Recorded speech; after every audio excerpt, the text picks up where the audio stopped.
Good afternoon. My name is Owen Wareham, and it's my great pleasure to MC this afternoon's webinar.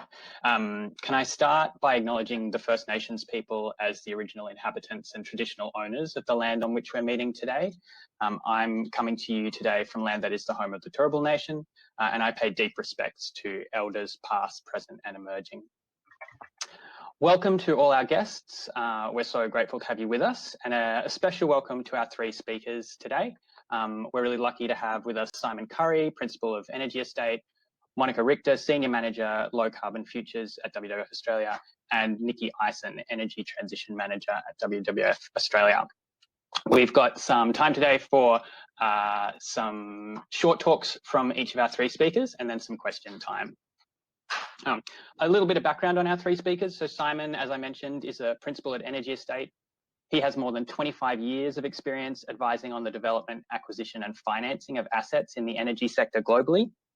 He has experience right across the energy value chain, ranging from upstream oil and gas to electricity and gas transmission and distribution. Nicky is our Energy Transition Manager here at WWF Australia and a Research Associate at the Institute for Sustainable Futures at the University of Technology in Sydney. And Monica heads up WWF Australia's Low Carbon Futures program. She is an economist and social ecologist with extensive experience in sustainability and business engagement with an interest in accelerating the uptake of low carbon technologies. Today, we're going to discuss how we can make Australia a renewable energy exports powerhouse. And if you don't immediately know what that term means, don't worry, we'll come to it. Our panel of experts will be discussing how Australia's states, territories and federal government are performing in the race to become a renewable superpower, as well as the opportunities and the challenges ahead. A little bit of housekeeping. On the platform, you'll see a purple chat button in the top right of your window. If you click this, you can join the chat and submit your questions for our speakers. We may not get to all of them, but we'll get to as many as we can and we'll moderate as we go. Next to that, you'll also see a blue drop-down arrow button that contains our resources, including the Superpower Scorecard report, and you can expand the presenter's screen to see them in full view. And so without further ado, it's my great pleasure to hand over to Simon to kind of paint us a picture of the global and domestic context that we're working in. Great, thank you. And as always, I'm feel very privileged to be here with WWF. I think we've actually, we've got to recognise now in what we're going through the critical role that WWF, BZE, Climate Works are all playing.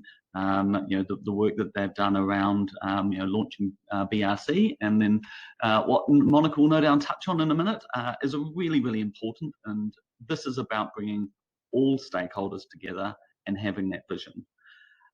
For me, when I look at this topic, it's a pretty easy topic to start talking about, particularly if you like fantasy films as much as me and my children do. I think Rosie, who's listening, actually doesn't like fantasy at all. So when I say, what is your superpower? She goes, I've never heard that in a movie, where I've heard it lots of times. And that's really one way to look at this. What is Australia's superpower going forward?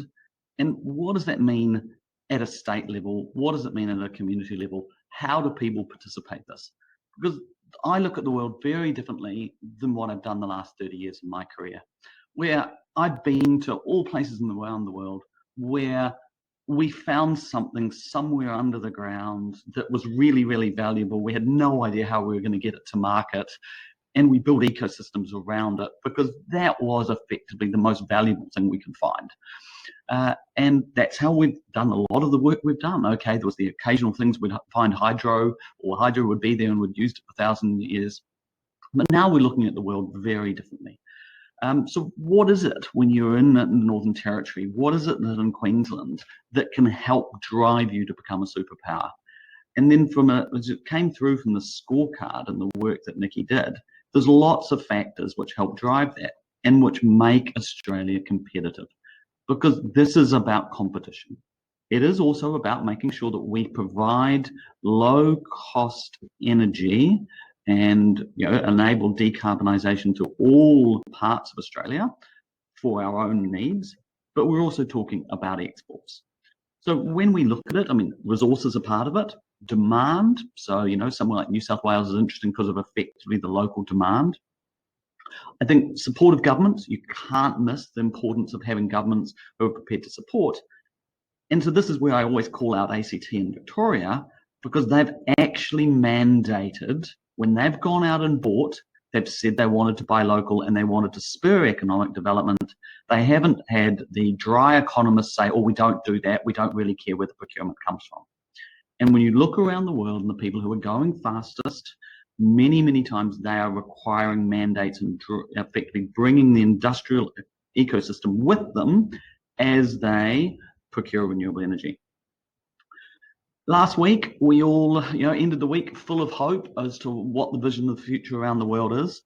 And one of the immediate results of those up commitments is a focus on battery metals, critical minerals, all around the world. And this is where, once again, Australia is lucky. Now we've got to make it, very quickly. How do we create the ecosystem? Rare earths are rare. You don't just dig up the dirt and send it to the other side of the world. You have to process it. I know, strange word, process it here to get anything out of it, which means you need low cost energy. You're creating far more jobs and much more skilled jobs by the processing. If you look at something like the Dubbo project, so Australian Strategic Minerals, that's a large processing plant 30 kilometres south of Dubbo. Those are the types of businesses that, to become a superpower, we're going to be processing, not just digging, what the world needs going forward. And that's the opportunity, again, which is scattered all over the states. The other thing for me is industrial ecosystems. And so when you look around Australia at existing ecosystems, you've got the 4 smelters, you've got the lead and other smelters in Hobart and Port Perry, you've got Newcastle, you've got the steel in Port Kembla, you've got the alumina refinery in Bunbury and up at Gladstone. We need to focus on those. This is not just about building greenfield everywhere. We need to integrate what we're doing into our existing ecosystems, help those companies effectively sell the materials in a sustainable way, that what the buyers want. But we actually need to really focus very sharply on those communities. And what we also need is we need visionaries. So the visionaries aren't all over the place. We have visionaries like Alex Hewitt with Asian Renewable Hub. We've got Twiggy Forrest, Cannon Brooks. And I think in most cases, I'm not seeing them being, it's all about my state. I think in many cases, the visionaries are looking at what they can do everywhere. The other thing which often gets lost in all of this is it's really helpful to have great educational institutes. So my call out for the day is LAVO, which came out of UNSW, which there was a tweet yesterday from Alan Yu about opening in Germany. And that's the sort of thing we need to be seeing if we're really going to become a superpower. We need our great technology to be taken out of the universities, and we've got so many great research universities all focusing on us, and particularly around the material science, and then taking those, coming in and accelerating in the same way that what Matt Keen's done with the Hydrogen Energy Research Centre and from UNSW. But that needs to be right across the country. And that's, to me, one of the absolutely key things for us to become a superpower. That's it for me, for starters. Simon, that was great. Thank you. I love the way you've painted the picture of how much bigger we can make our thinking, and kind of reminded me actually that the word superpower has all these great meanings that we really need to lean into if we're going to make this work. I missed one bit of housekeeping, which was to ask that if you're following us along online, please tag at WWF_Australia in your tweets. Nicky would never forgive me if I let that go. And so I'm getting that in before I introduce her. And so without further ado, let me call on Nicky Ison to address the room. Thanks, Owen. I would also like to acknowledge that I live and work on Gadigal land of the Eora Nation, and pay my respects to elders past, present and emerging, and recognise that sovereignty has never been ceded, and that there is much we have to learn from the people who have looked after this land for more than 60,000 years, or time immemorial. It's my pleasure to work on making Australia a renewable powerhouse or superpower every day. It's a fun campaign and program that I run at WWF with amazing colleagues like Owen and others. And I'm just going to take the opportunity to run you through a bit about what we're doing and what we're trying to, the allies that we're working with to try and accelerate the transition to make Australia a renewable superpower. So our program at WWF is called Renewable.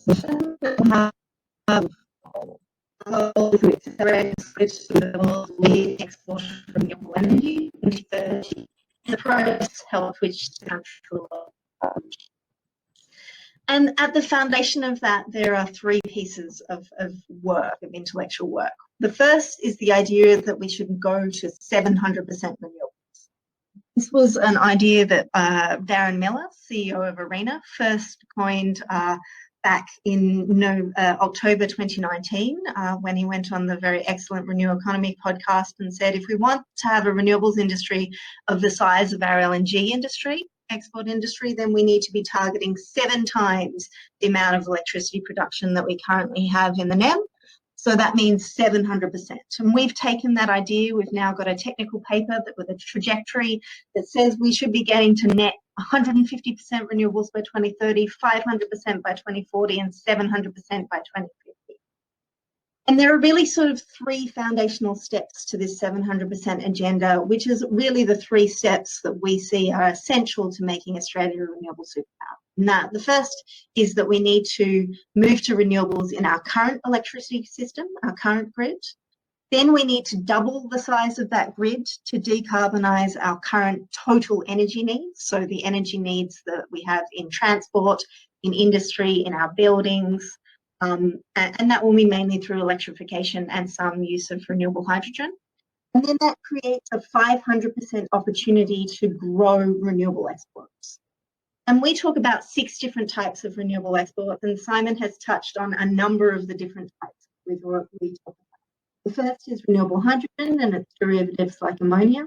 The second is, actually exporting electrons through big cables like the Sun Cable project is proposing to do. The third, and I think this is the one we see the biggest opportunity in, which is solar or renewable powered products and commodities like green steel, aluminium, advanced manufacturing. So really that's an onshoring or growing our manufacturing industries strategy. The fourth is in that expertise space.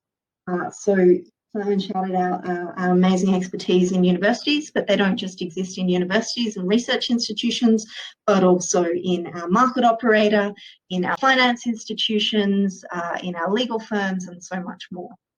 Then there's the components and recycling of components. So we should be making the wind turbine blades and towers here. We should be making at least more of the battery supply chain here onshore. How do we unlock that? And there are certainly huge opportunities. And then the final area is in this sort of software and services. The decarbonisation of energy is also the digitalisation of energy. There are so much smarts that we need to do this right, and we are at the forefront in Australia. How can we export that to the world? The third piece that's really at the foundation of our work at WWF, we do policy work, we do technical work, but we also do public campaigning. And we want to tell a powerful story, a narrative that actually shifts the politics of climate change in Australia. So early on in the piece, we commissioned Rebecca Huntley, one of Australia's leading climate change social scientists, to go out and find a message that would work. And this is the one that we know resonates with those who aren't climate deniers, but are sceptical. Those who are turned off by the daily infighting that we have at a national level around climate politics. They are really excited about a solutions positive narrative that tells a story that Australia could become and has all the ingredients needed to become a renewable superpower that will make their lives and their children's lives better. And really that's at the core of the work that we do at WWF. So what are we doing? The first is policy advocacy. We have 4 policy papers, one on the renewable export opportunity, the second on a renewable recovery, a hydrogen paper, and one we've done with Beyond Zero Emissions, on renewable energy industrial precincts, or those industrial clusters that Simon's mentioned. We have also just earlier this last month released as the inaugural Renewable Exports Scorecard, or Renewable Superpower Scorecard. We are not the first to do a renewable scorecard. Climate Council did some great work on this, but this is the first that really looks at that total superpower opportunity. So electricity, total energy, exports. And our aims in releasing this report, this scorecard, were to celebrate the significant commitments and achievements already made, to, of course, encourage further positive action at a state and territory and federal level, and to set out our positive solutions-orientated policy agenda to move Australia to set. So we released the first version in March. We're going to do a second version in October, and we'll do it at least annually from here on in. There's a great public report that sort of spotlights work that every state and territory is doing, as well as the federal government. It identifies areas for improvement, and then that's underpinned by a detailed methodological paper that for all those geeks you can get into. The basis of we have 10 categories of action, 20 metrics or indicators that sit underneath those. Each indicator is scored out of 5, and that means every jurisdiction other than the ACT, small asterisk, is scored out of 100. And those categories are strong renewable energy targets, rolling out renewable energy zones and transmission, energy storage and balancing the grid, developing a renewable hydrogen industry, sharing the benefits of the energy transition. This is not just a technical transition, it's a social transition. Developing a renewable export strategy. And I really want to double down there that we think that the hydrogen strategy done by states and territories and the federal government has been very good at focusing both government and private sector investment in renewable hydrogen. It's not at a scale that we need to compete globally yet, but it has created the foundation. We need to see that expanded to other types of renewable exports. And so a key priority for us at WWF is the idea of governments developing broader renewable export strategies. The next area is renewable energy industrial precincts that I've touched on, and that is also a big priority for us. With BZE, we've put a proposal into the federal government for a $2 billion renewable energy industrial precincts package, and that's something that we are looking for support for advocacy around. The next area is about growing demand for renewable energy and export, and that includes electrification. But that demand side is too often overlooked, but we know offtake is the critical thing that will unlock these renewable export scale projects. And then finally, our special category for 2021, a renewable recovery. And there's so much more detail in the report, but I just wanted to give you a snapshot of our policy agenda that underpins this this scorecard. That basically, unless governments are really delivering on all of those 10 categories, then we're not going to achieve renewable superpower status. So here are the results of the first round. We see Tasmania out in front with 58 out of 100, followed by South Australia with 51. New South Wales and Victoria, and then neck and neck in joint third, with Queensland and Western Australia in joint fifth, followed by the Australian Government and the Northern Territory. I will note that the ACT is part of the scorecard, but because there are a number of those categories we don't think actually apply to the ACT, we didn't think it was fair to assess them in this sort of overarching leadership. I want to shout out that we've taken a lot of inspiration from Ross Garnaut's Superpower book, and really that, and we've worked closely with him around this. That's all well and good. Doing some solid policy work is incredibly important, and we hope that this contribution will be helpful. But our second area that we do work in to really, make Australia a renewable superpower is in telling the story.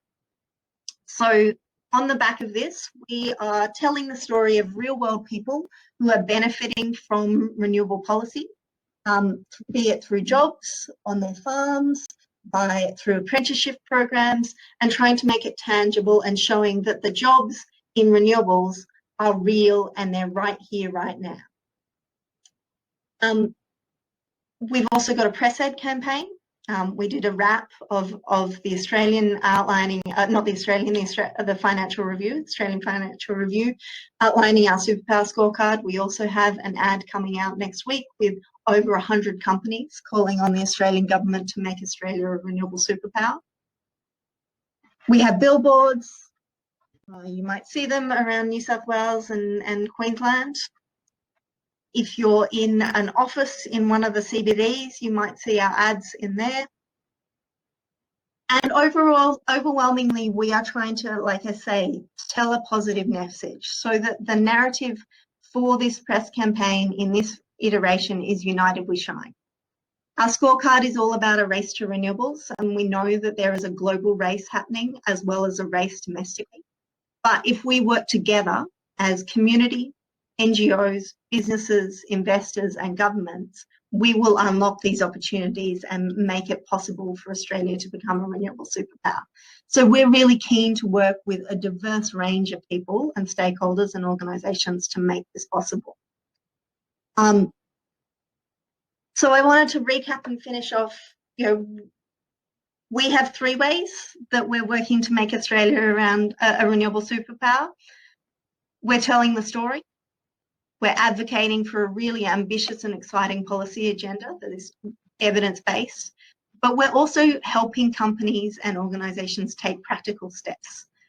And that's where I'm going to hand over Monica, who leads our work, in helping organisations to do just that. Thanks, Nicky. Please let me welcome Monica Richter to the floor. Monica has told me that one of her chief values is collaboration, and I truly don't think there's anyone at WWF who better embodies that.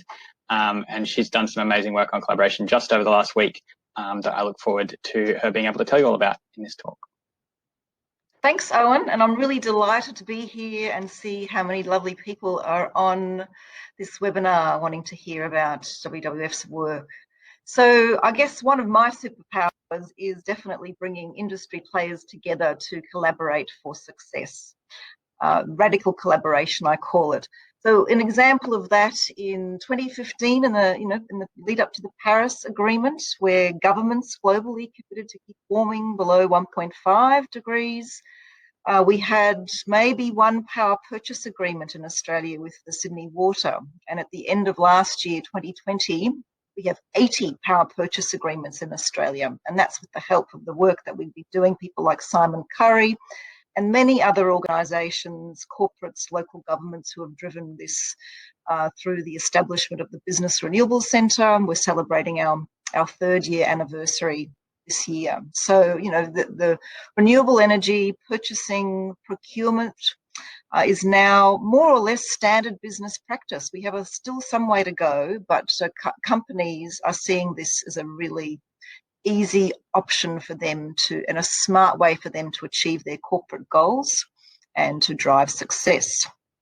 So building on that, I also run the Science Based Targets Initiative here in Australia, and a number of companies have set science-based medium-term targets to align with the Paris Agreement, and they have to set them around their direct emissions, their renewable energy emissions, but also their indirect, their supply chain emissions. So, that's your scope 3 emissions. We've been looking at how do you go about helping these organisations to reduce the supply chain emissions in their businesses. So companies like Transurban, companies like Investor, and many other companies that have made these commitments.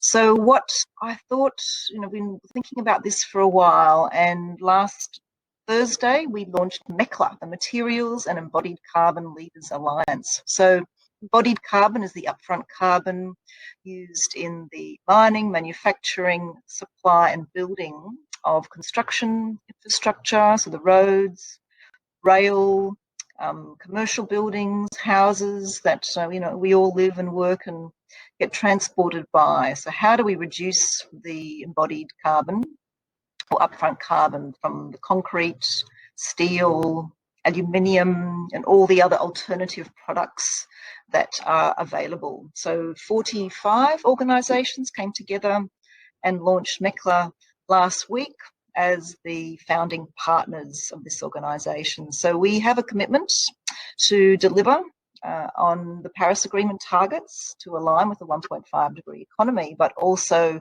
the circular economy, which is very exciting. If we can't achieve the carbon targets that we've set for ourselves without actually thinking about the economy as a circular entity, and that means reusing our resources in a very smart way.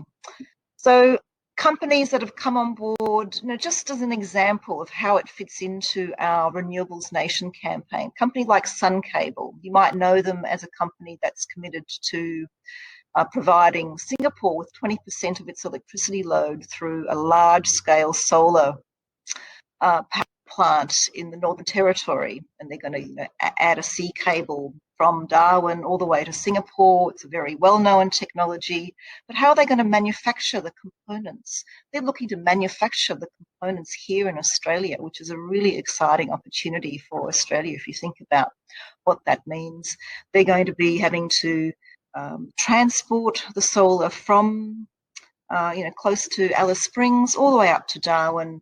They're going to be building infrastructure along the Gard, along the railway track. They need cement, they need steel, they need all these materials, and they're going to be looking to Australian companies because they want to be making commitments around these lower embodied carbon products. So that's just one example of one company that can make a real difference in this area. Another, we've got a company we're talking to, Lend-Lease. They've made a commitment to set a science-based target. They have a zero positive ambition, and they're also looking to procure low carbon steel, concrete and cement.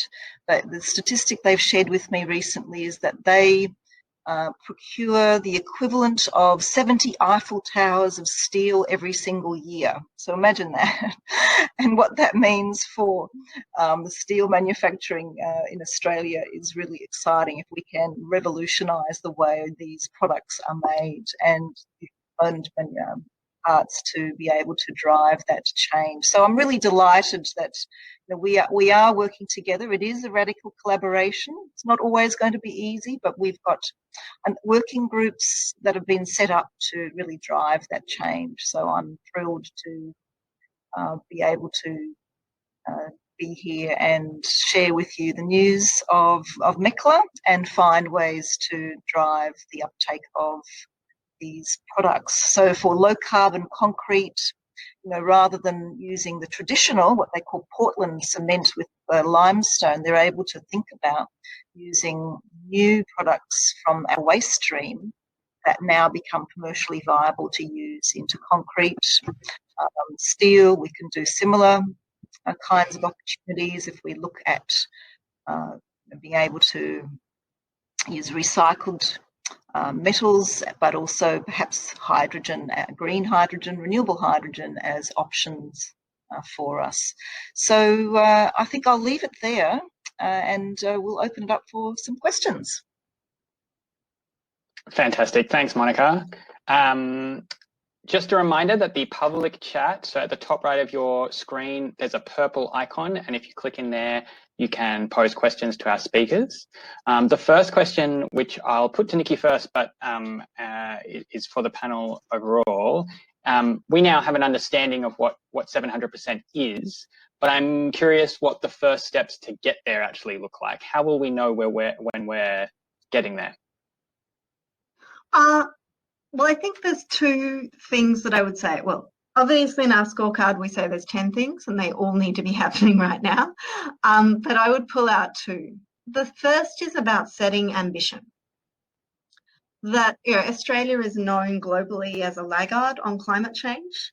And if we are to become a superpower, we need to be attracting global investment, global business, global offtake. And we know that countries and companies like Japan, South Korea, Germany, Singapore are interested. But we need to position Australia as a leader in this space. and setting ambitious targets in the renewable space that speak to the level of ambition is, I think, an incredibly important statement of intent. And so we've seen in Tasmania them legislate a 200% renewables target, which we believe is world leading. Then off the back of that, some friendly competition led South Australia to come out and announce that it had a 500% renewable aspiration by 2050. So I think that level of ambition and stating it publicly to investors, to companies, to others is incredibly useful and powerful and enables the profiling and spotlighting of attention and the change of narrative from Australia from laggard to leader. And then the second is we need to keep deploying renewables. We need to accelerate the deployment of renewables and storage so that we have any hope in hell of achieving that really ambitious 700% target. And you know, that will require a whole bunch of things to unlock that opportunity. Simon? Can I pitch in? So I'm a markets guy, and Australia hasn't been one of the world leaders in resources because effectively government mandated people to go out and find things. We had a fantastic evening earlier this week for sundowners in Sydney. Many of the people on this call were there, and people were walking around. A major tracking firm had 14 gigawatts in the last week of opportunities. I was with one of the major wind OEMs early in the week, who again had her first ever in the world. Someone rang out and said, could you do 14 gigawatts of wind for us? We currently have 3 times more large-scale green hydrogen projects on the books than any other country on the planet. And I think a lot of what's going to drive the superpower is effectively West Perth. In places like that where you have the entrepreneurship, you have people prepared to go and commit to these projects, to bring Total on like Province have done. We've got that coming now. And that to me is one of the things that's really going to drive this. It's people go, yep, there's a real opportunity to do something, just like I did when I went out and found the Pilbara. I mean, no, the government didn't pay for them to go out and find the Pilbara. They went out and found the Pilbara, and look how important that is to Australia today and the world. And that's where I see this opportunity being driven from, by people going out there, seizing this opportunity. It is real, and the market wants it. Yeah, that's great. It sounds almost like the world is asking us to step up, and there's a real chance for us. Monica, are you getting similar feedback from your partners? Well, the organisations that want to be involved in the networks that, whether it's the Business Renewable Centre or MECLA, they're there because they are hungry for change. Their staff are hungry for change. They've made these commitments to net zero. They want to be pioneers. They want to see their business operate into the future. They want to, so they're very actively engaged in those very live conversations. And, I do think that business has truly stepped up to forge ahead on this platform, and to somewhat in the frustration of this, I guess, the uncertainty of the general direction that Australia is going in. So we're being driven in this direction. You've got the global governments have made commitments towards net zero. There's a lot of momentum here. Australia has a wonderful opportunity to jump into this, just as Germany and China drove the cost reduction in small-scale solar, which was to the benefit of the whole world. That government intervention was a benefit, and entrepreneurship was the benefit of the whole world. Where did it start? Here in Australia, in the University of New South Wales. So we have the smarts, we have the capability, and I think it's an amazing time to be working in this area because we can see those opportunities right in front of us. Yeah, great. Simon, can I ask you? Oh, Nicky, go for it, Nicky. Sorry, just to jump in. Yeah, I agree. I think this, we're seeing some amazing leadership from the private sector, and really pick up. But I still, there's still a critically important role for government.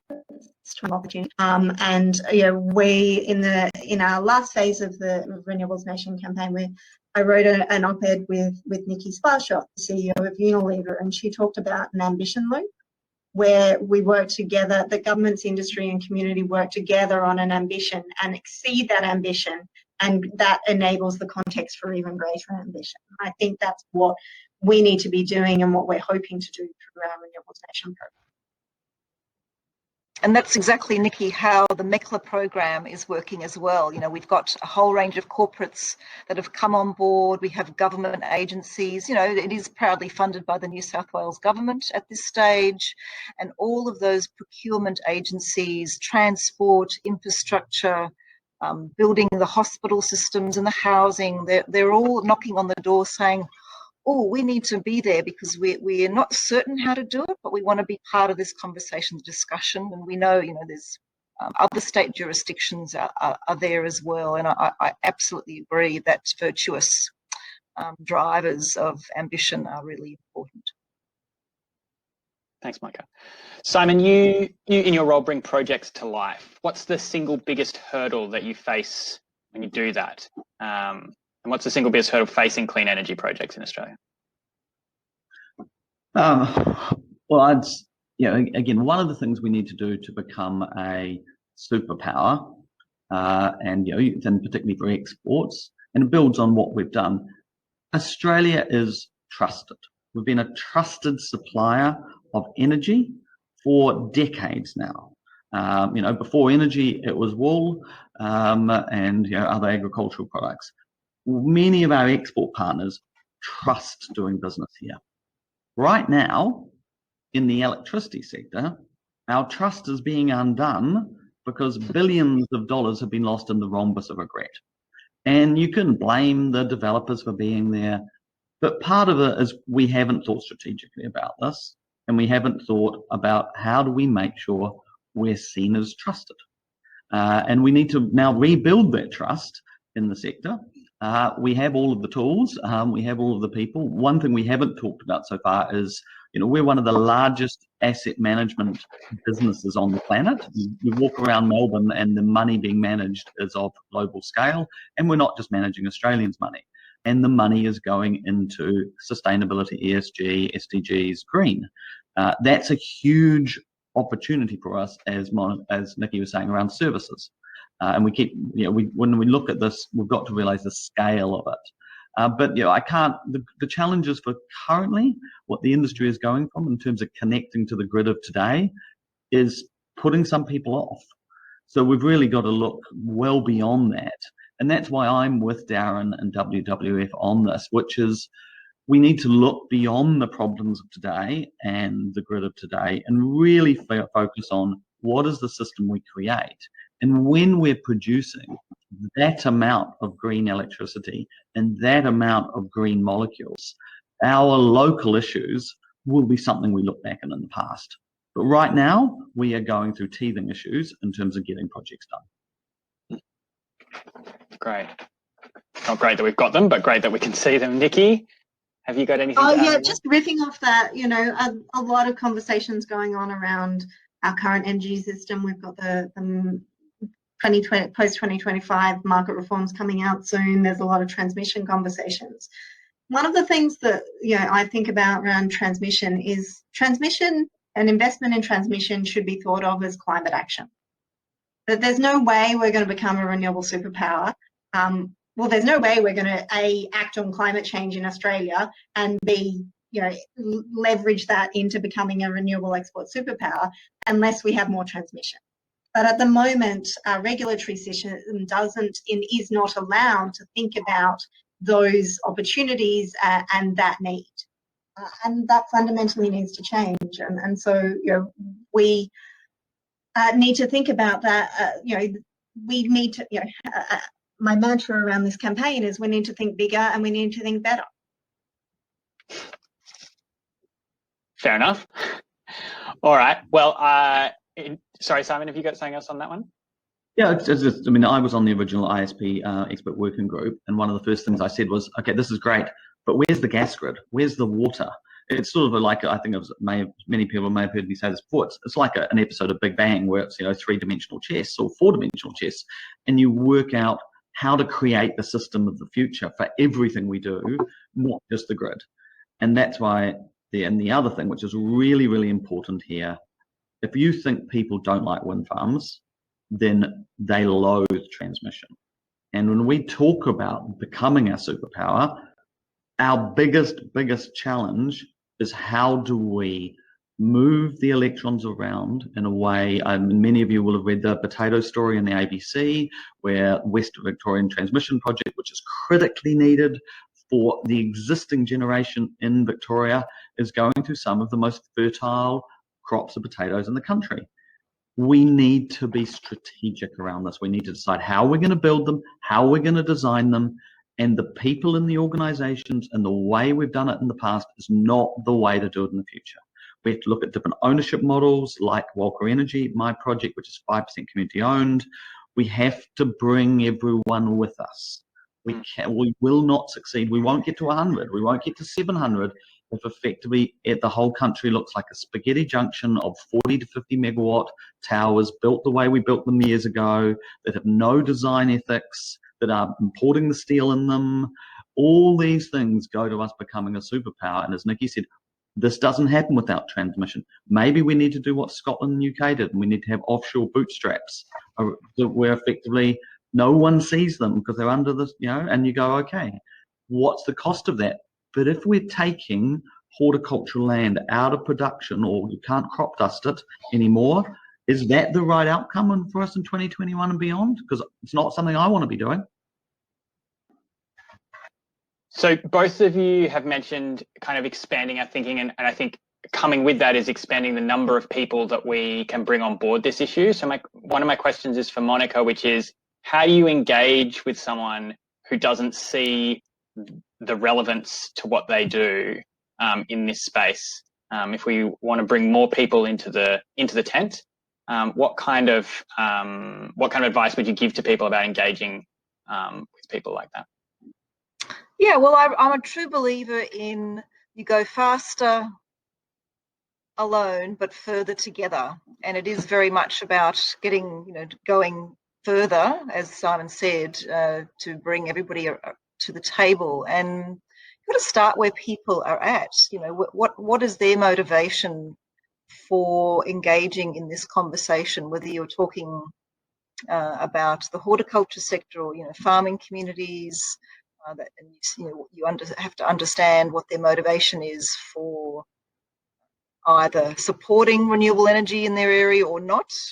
What are some of their experiences with community engagement there? Is it best practice? And then always be thinking about what's in it for them. And slowly but surely building up that momentum. It's a change management process. We are going through that, and classic change management process. You find the people who are the influencers. It's generally the peer-to-peer conversations. That's what works really well in the boot camps that we run in the Business Renewable Centre. We match the private sector with the private sector, council with council. It's that conversations that are the most powerful, because they're the ones that are sharing specifically the kinds of challenges that they've had, and same with all the other work that we've done, being able to showcase those challenges. And it's not that it's always going to be easy, because it's not, but you have to be able to start where people are at and bring people on the journey, whether they are, subbies, builders, brickies, all of them have some stake in this future. For people who are, and they need to understand what their role is, and that's where the CEOs of organisations, of big organisations, have a critical role to play, as do governments, local councils, and state jurisdictions in particular. I think have an important stake because they're closest to where these conversations need to be. Great. Nicky, any advice? I think there's a dance that we need to do between starting with people where people are at and presenting the big, bold vision. that and doing so in such a way that people can see themselves in it. One of the reasons that we talk about renewable exports and 6 different types of renewable exports is it basically means it doesn't matter if you're a lawyer, an academic, a miner, or a tradie, there's a job for you in making Australia a renewable superpower. And I think we need to get smarter at telling that story and elevating the voices of the people who are already doing it. And for me, it's very, very simple. My business is going to fail for lack of trained capacity. We have 40% of the linesmen we need for high voltage lines to build out the grids we're currently building out. We need children to be excited about becoming an electrician. We need to pay electricians appropriately because we really need them. We're short on people training. And the fact that we have no industry-wide apprenticeship schemes is an embarrassment to me. We need to bring back the apprenticeship schemes. We need to connect with people in years 10, 11, and 12 and start to realize that these are careers, because this is not something that happens with robots. It's not all done in the factories. There's physical stuff that needs to be done and will always need to be done, and we need people to do it. Drones laying cable, high voltage lines is great, but that's years off and will delay our transition. And so we really need to take this back into the schools, the TAFE. And now at the moment, to me, they're failing us because they're not moving fast enough. The only people we're seeing move really fast on this is what Queensland's been doing with its hydrogen training centres and things like this. And so much better engagement across the states, collaborating. People like Ed Wilson at Wilson Transformers is great on this, but we need to come together as an industry and start to say, we need these people. Otherwise, we're just going to have higher cost, which will mean we're not competitive, so we won't become a superpower. You've given me a great segue into a question from Bethany, which is, what advice would you give to young people hoping to work in these sorts of sectors? As employers, what do you look for? What will be the competitive skills of the future? So I was very fortunate to be involved with something that Lance McCallum, who's now the Deputy Minister for Hydrogen in Queensland, when he was out before he went into Parliament, he worked with Energy Skills Queensland as part of the Just Transition Unit to work up the skills of the future. And I helped put them in touch with various people around the world, ILO and others. There's, as Nicky's saying, there's a really broad range of skills.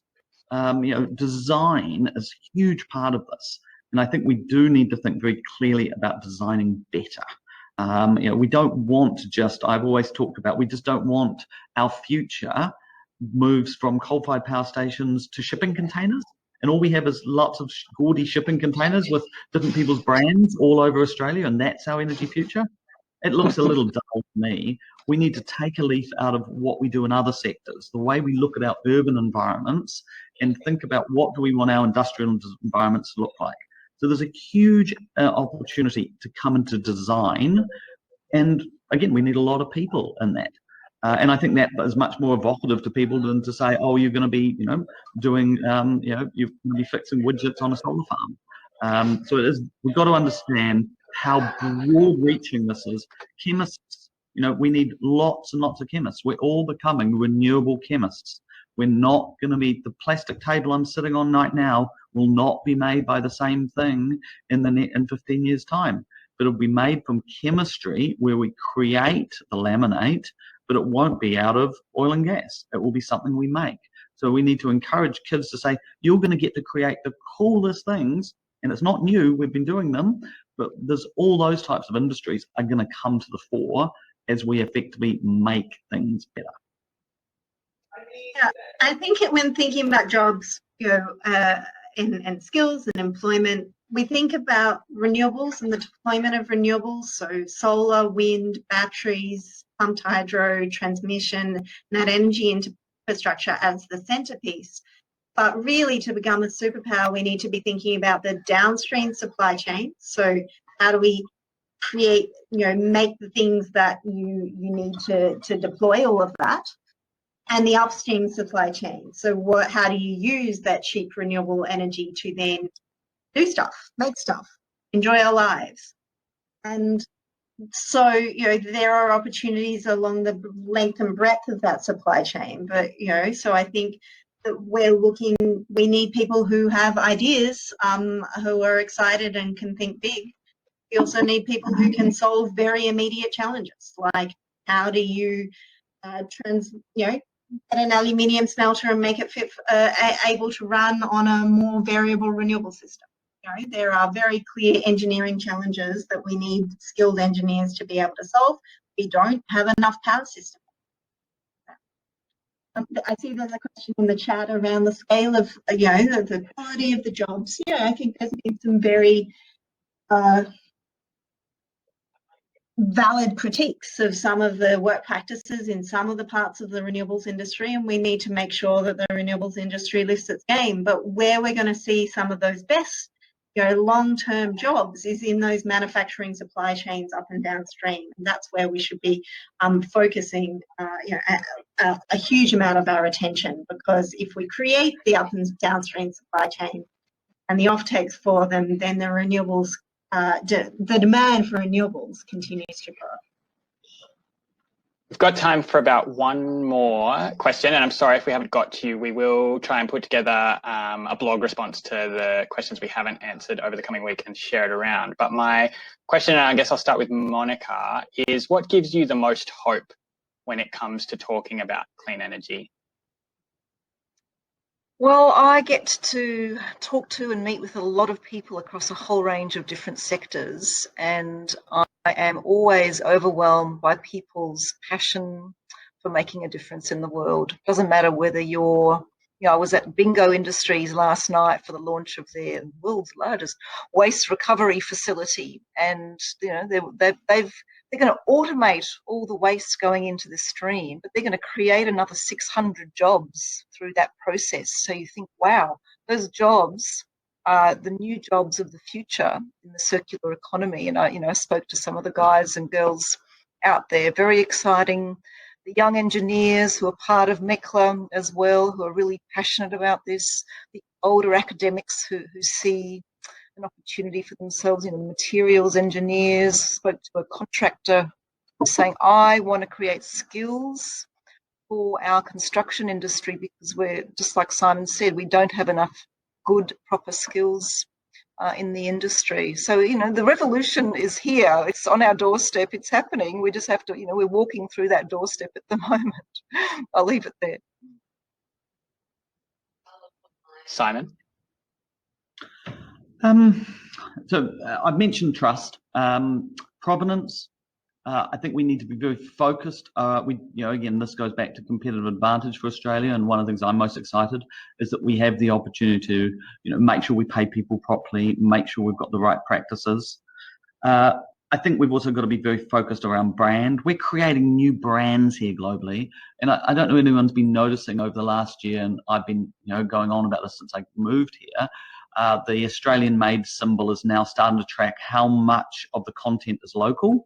What I also wanted to content is track how much of it is circular, how much of it is green. And if we can get that brand out, and it'll sound funny, as I always say, coming from a Kiwi, but green and gold branding, wow, that is a really potential amazing thing for Australia, which is it's locally made and it's made sustainable. And then finally for me, we have to think about how we have broader impact here. We have to work really closely with the Indigenous populations and make sure that this revolution we're going to doesn't leave them behind like pretty much everything else has left them behind over the last 200 years. And we're doing this on their land. In many cases, it's land that is their land, it's where they live. And we have to focus on cleaning up. I really think we've got to think about how do we make sure that we don't leave the holes, leave the contaminated waste. As we do this superpower, we actually clean up and use our superpowers to clean up the mess we've made. And then we'll look back and go, whoa, we actually did achieve what we wanted. Thanks, Simon. And Nicky, I'll ask you what gives you hope, and if you want to talk a little bit about how people can be involved in that hope, now's your chance as well. So 3 things. The first is +1 to what Simon says. we need to think bigger about the energy transition. We need to think in the order of 700% renewables and beyond, but we also need to think better. We need to think about how we do this in ways that empower Aboriginal communities and do not have the same extractive approach of development that we've had for the last 200 years. We need to think about how we ensure low-income households can benefit and participate. We need to ensure that all communities, particularly regional and carbon-intensive communities, are supported through this transition and come out the other side in even better shape. And we need to make sure that we're doing it in ways that are as environmentally sustainable as possible. We are at WWF, the world's largest conservation organisation, and that is a key consideration. So that's the first thing, about the challenge that we have. The thing that gives me hope around that challenge is the sheer momentum. The renewable energy target federally came to an end and was built out about 2 years ago. And I was part of a piece of work that predicted that renewables would fall off a cliff.